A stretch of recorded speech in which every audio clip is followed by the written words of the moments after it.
Hey, everybody, welcome to the podcast Speak to Impact with Kelly Kaye Walker. On this podcast, we talk to people who are speaking already or want to speak more. And my favorite thing is to evaluate a speech. So sometimes we have a recording of a speech, and sometimes my guest just gives us a speech on the podcast. And then I take notes and give them feedback when they're all done. So today we're going to do that with the lovely Adrian Booher. Adrian, welcome to the show. Hi, thank you. Thank you for coming. Would you please introduce yourself for the audience?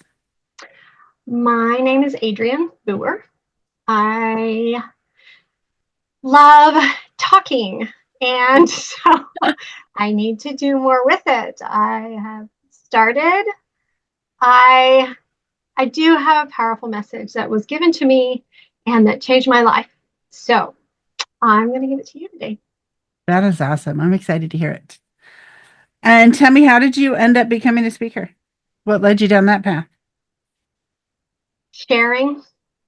I've always loved teaching, speaking. It never bothered me to be asked to speak in church. In fact, I was never thought that I was asked often enough. Yeah. And then when I decided to write a book, I always knew that I would do speaking along with it. So That's perfect. What got the book written. Now it's time to speak. nice. And what's the name of your book? It's called Love Yourself First. Oh, It's getting a revision because it's been about 5 years now. oh, Getting a revision. So it may end up being Friend Yourself First because ooh, it's a little more active. I like that because you friend people on Facebook. Yes. I love how friend has become a verb I in know, social right? media. That is really cool. I love that too. Yeah. All right, friend yourself first. That will be a fun addition. I like it. Mm-hmm. All right. Well, I'm excited to hear your speech. And you are ready to go, right?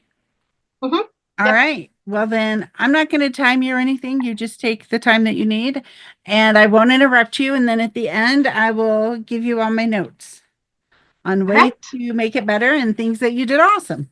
I'm excited. I'm Yay. excited. All right. Well, All whenever you're right. ready, go ahead. Okay. I did not know how I got to where I was. I wasn't in pain. It was just kind of this achy feeling. I was lost. And there was nothing I felt like I could get excited about. Classic signs of depression, I know. And I tried what I thought I knew to shake that depression. All the classic things, you talk to people, you volunteer, you get out, you do stuff. And of course, there are still the kids at home.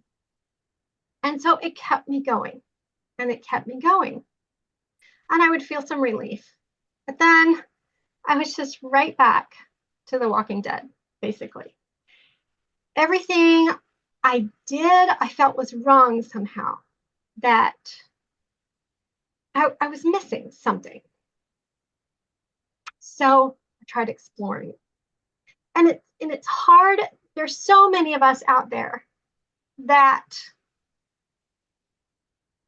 that just kind of spiral, that just kind of end up lost.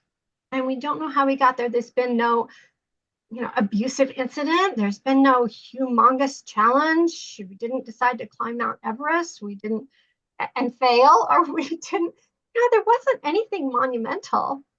And so there's a little bit of guilt maybe for being where you are because life is good. There's nothing beating you down, no super hard struggle, that you're just not there. You're lost. So I was sitting in a workshop one day, and I'm a big proponent of the golden rule. Ever since I started raising kids, I thought, we need the golden rule in our house. So I was sitting in this workshop, thinking of the golden rule, do for others what you want others to do for you. You know, it's kind of a reciprocal principle there. And I started realizing most people don't stop to think about what they want. Therefore, they don't really know what they want. And so as I'm thinking all intellectual about this bomb went off in my heart. And I realized I don't know what I want anymore. I was at the tail end of raising 10 kids. That's it, you might say. No, Wow. 10 beautiful kids. And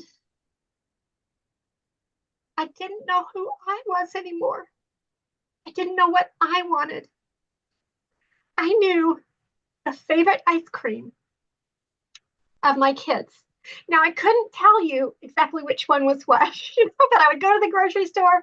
I go, okay, this one, this one, this one, this one, and this one. So after that bombshell, the next time I went to the store and started picking up ice cream, I thought, what's my favorite? Wow, I really had to think about that.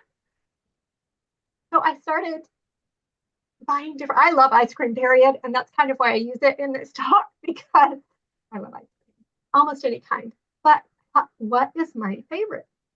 Because I would just eat any of it. And I didn't know. I didn't know what was my favorite. What was my favorite meal? I don't know. Every birthday, what's your favorite meal, kiddo? What's your favorite meal, kiddo? And what's your favorite breakfast? What's your favorite cake? What was my favorite? Where did my favorites go? So I took the golden rule deeper. It's been throughout history, the earliest form in writing that you can find the golden rule is in Egypt, like 4,000 years ago. Ancient Greece, ancient Rome. I mean, this thing is all over the place. And basically says, be nice, right? Oh no. Oh no. I went deep. And the interesting thing is that most of these iterations of this concept are written in the negative form, like in an ancient Indian manuscript. It says, never do to others what you would consider an injury to yourself.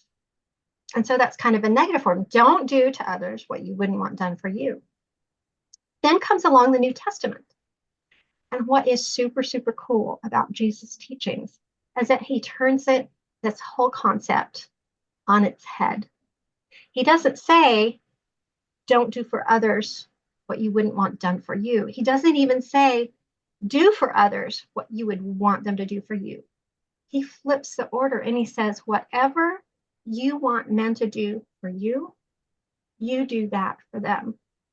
And that, when I realized that, I'm like, wow, I have to know first what I want.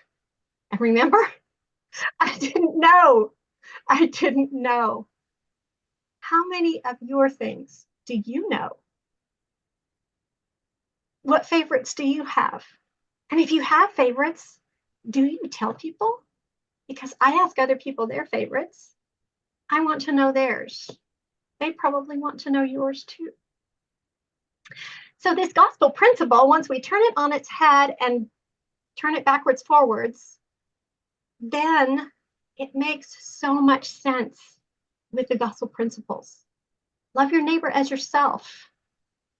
That includes both of them, because if you want to serve and you do it the way the Savior asks you to serve, the way you want to be served, you have to turn inside first. You have to look into your heart first. And then you know how to serve your neighbor. This also solves this dilemma of the last shall be first and the first last. How does that work? So I put myself last here on earth. That's how we usually interpret it. Then I get so many rewards in heaven, right?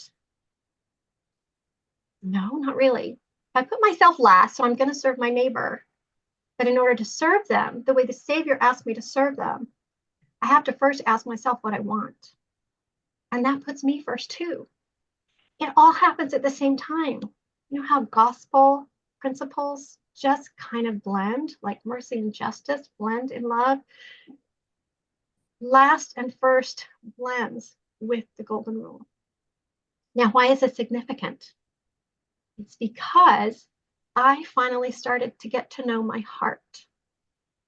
I started to get to know who I was, how I wanted to be served, and what I wanted out of life, which is big. This whole thing started, I already told you I had 10 kids. We started with twin boys. They're 35 now. But trying to get the sandwich cut right, and one of them wanted squares and the other one wanted triangles. Hello. And heaven forbid if I got them mixed up, which I always did. How many of you call one child by another child's name? I still do it all the time. It's right there. It happens to everybody. So it started with those twins. And then as the kids get, when you start out with twins, okay, what's another one?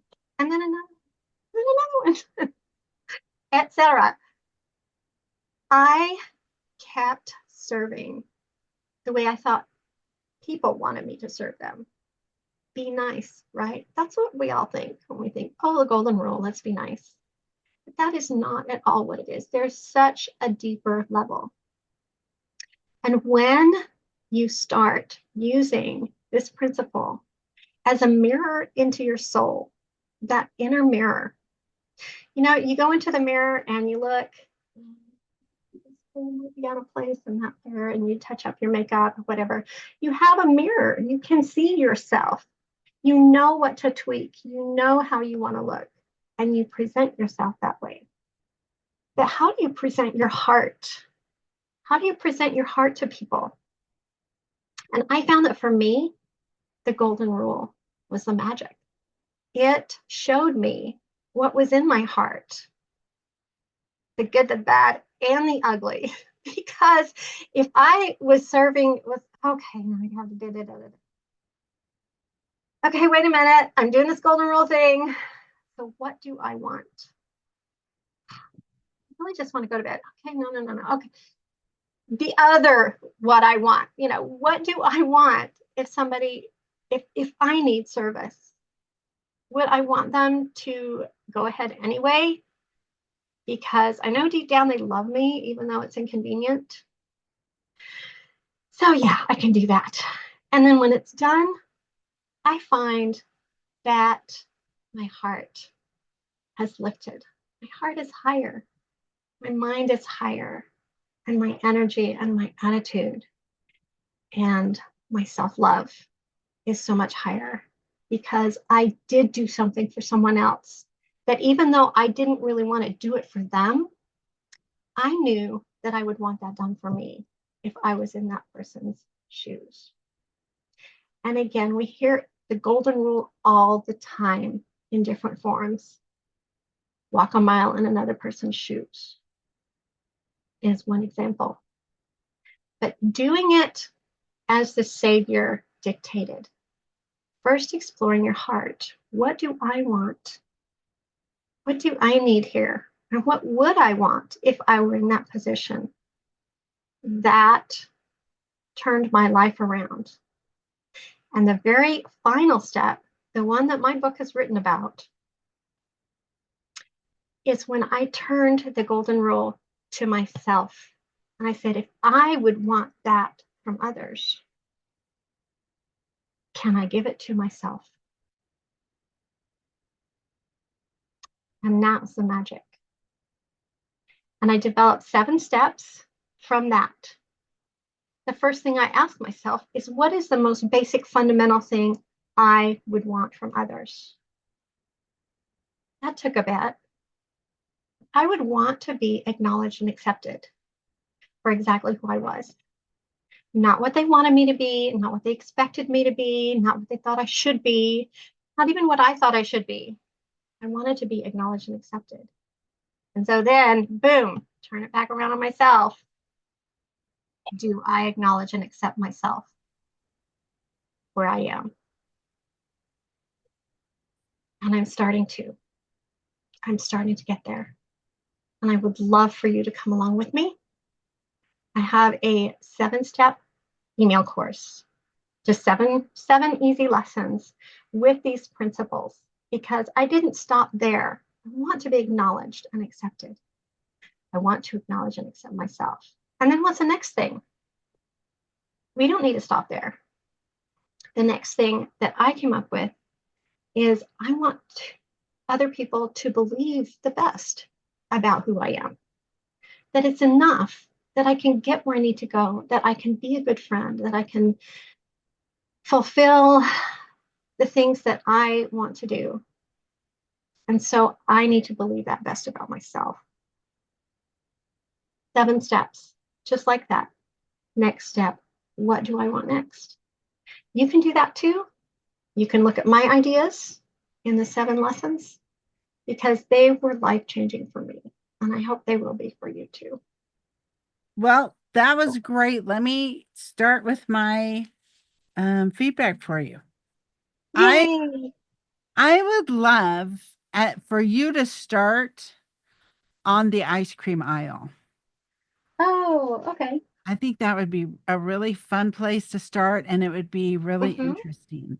So just jump right in to I was standing on the ice cream aisle, and I realized in that moment I had no idea what my favorite ice cream flavor was.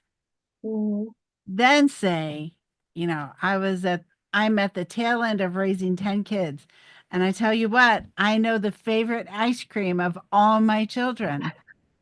But why didn't I know my own? Okay. Mm-hmm. Don't That'd be a really good beginning, don't you think? Yeah. Yeah, I love that.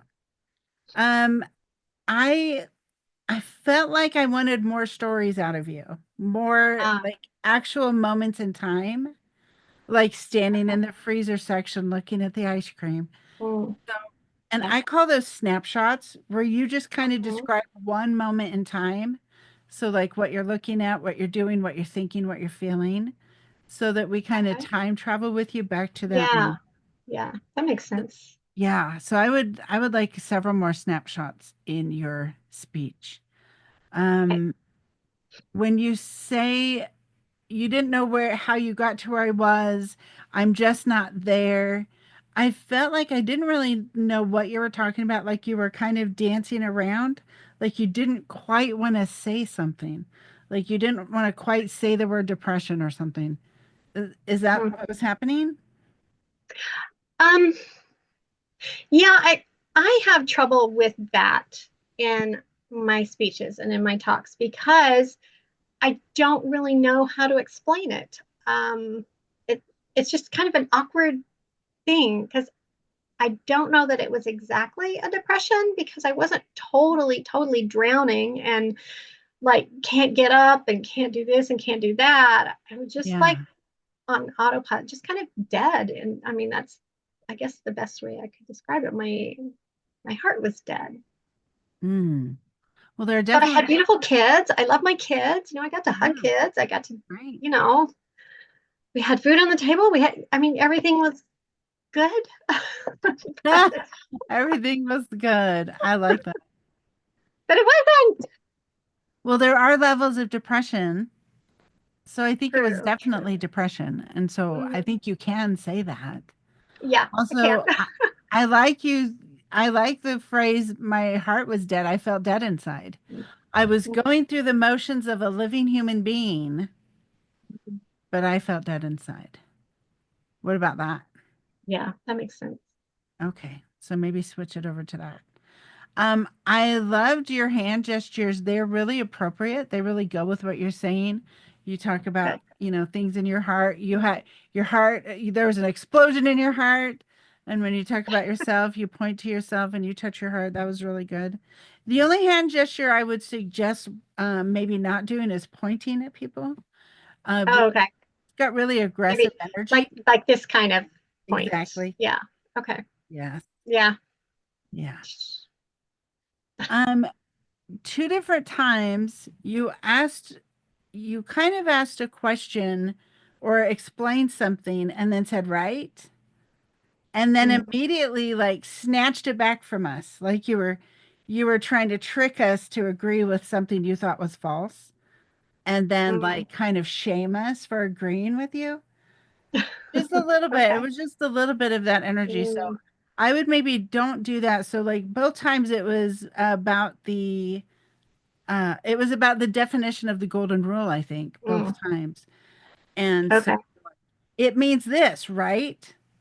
No, it doesn't mean that at all. So I feel like that's also Well, a yeah. little aggressive. Okay. So And that's where I was, and that's what I felt. But yeah. a Okay. good I thing can for see you where to it would say come over. is that's what I believed at the time.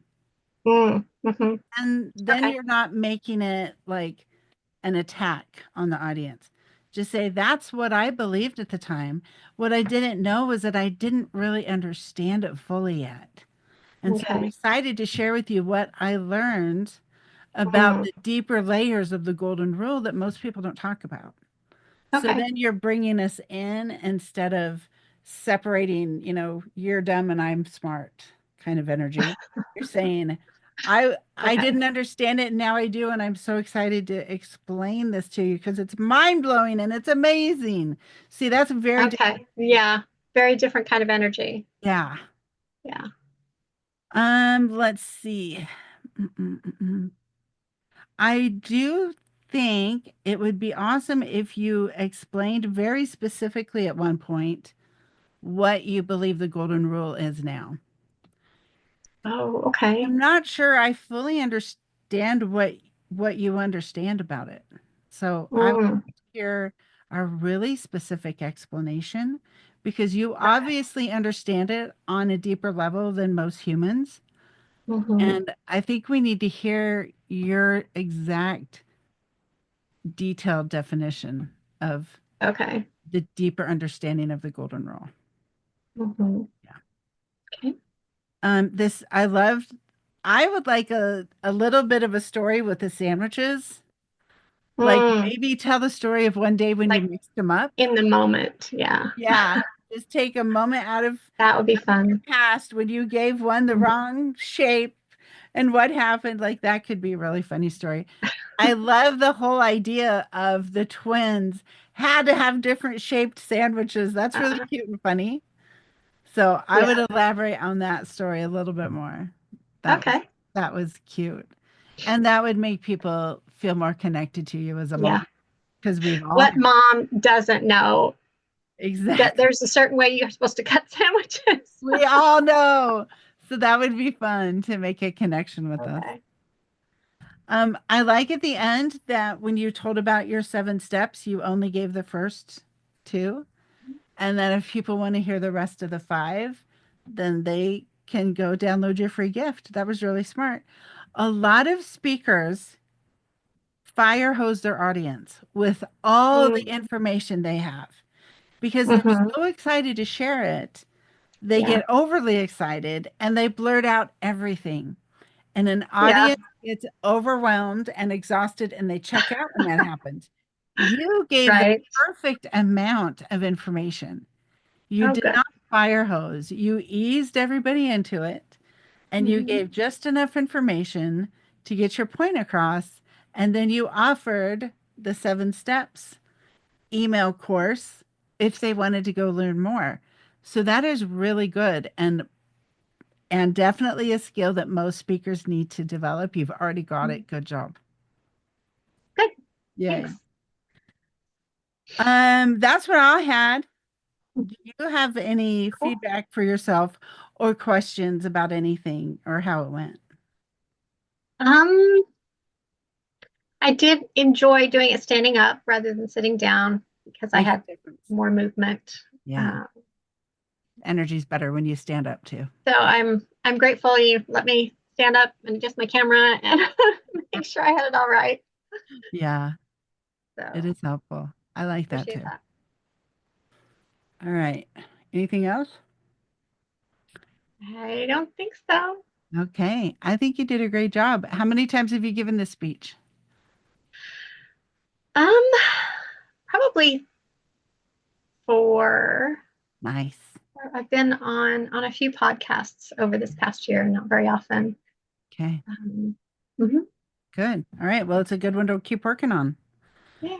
Thank you. So, so just to recap, start with the ice cream story, start Mhm. on the Okay. aisle and give us a Yeah. snapshot.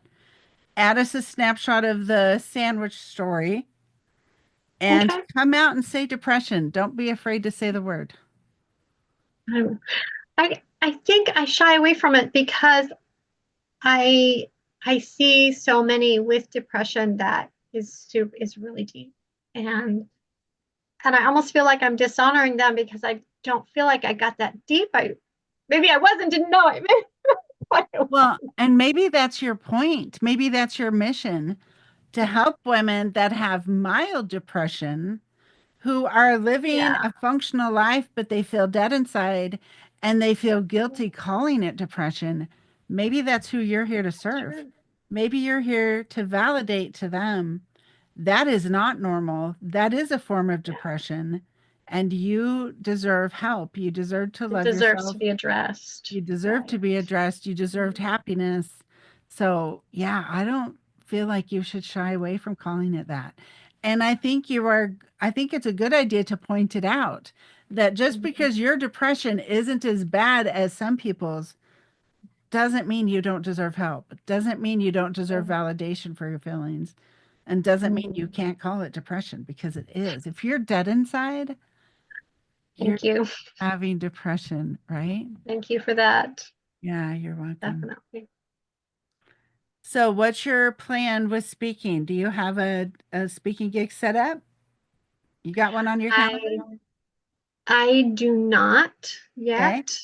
Okay. Um, I am part of a couple of the Facebook groups, the speaker connections, and Good. need a guest. Yeah. So I mean that's how I've gotten the 4 or 5 Good. podcasts That's awesome. that I've had, That's great. and just kind of looking for more avenues. Yeah. All right. Well, if people want to find you online, how do they find you? AdrianOnLife.com. That's your Because I've got website. a lot to say on life. Ah, awesome. AdrianOnLife.com. Yes. And your 7 steps email course is on there. So people can go sign up for Yes, it. you can sign up for it on there. Go there. If you want to connect with her, maybe have her on your podcast Mhm. and go connect with this amazing woman. Adrian, thank you for being on the Thank podcast. you. Thank you Thank for you for doing being an amazing open. work. I appreciate it. Thank you. All right. Well, that is it for today's episode. I hope you guys enjoyed it. Uh, Subscribe, like, please leave us a 5-star review. And to connect with Adrian, remember go to adrianonlife.com. And we will see you next week. See you later, everybody.